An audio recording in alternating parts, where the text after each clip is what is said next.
Igsuon kitang tanan mga matay ng gayo. Ug kun ikaw unya madto sa langit, unsa man ang atuwa unyang masinatian dito sa langit. Buot kung masayod ka niini, kay aron maninguha ka, o kung biyaan man nimo ning kinabuhi sa langit ka mopaingon. Buot kung madasid ka nining pulonga. Pinadayag 21:4 nag-ingon. Iyang pahiran ang luha sa ilang mga mata, ug ang kamatayon wala na. Ug wala na usab unyay pagminatay, paghilak, o kasakit kay ang unang mga butang nangagi na.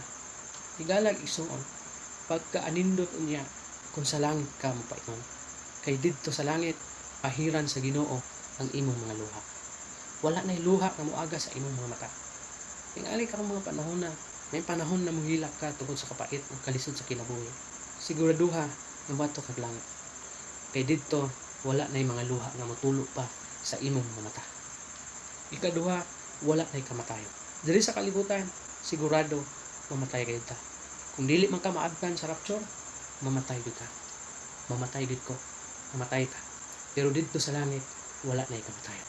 Katulo, wala na'y pagminatay. Unsa man yung pagminatay?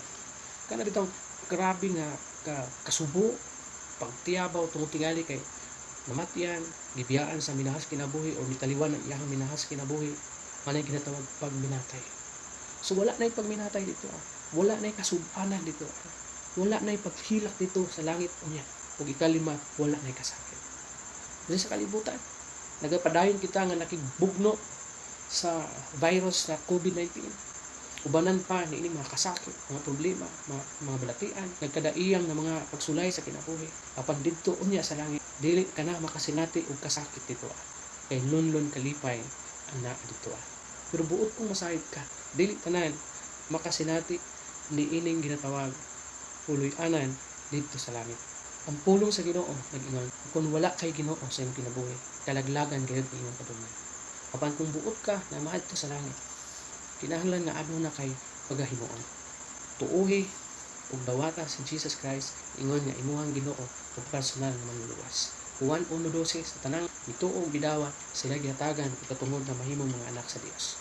Walay laing pamaagi aron ikaw muadto aning langit nga giandam niya, si Jesus again. Juan 14:6 nag-ingon, ako ang dalan ug ang kamatuoran, walay makaadto sa akong amahan kung dili pinaagi kanako. Natungod sa iyang dakong gugma sa kalibutan, iyang ihatag iyang bugtong anak nga mao si Kristo. Kay nahibalo siya na si Kristo lang ang bugtong pamaagi aron ikaw mupuyoon niya dito sa langit.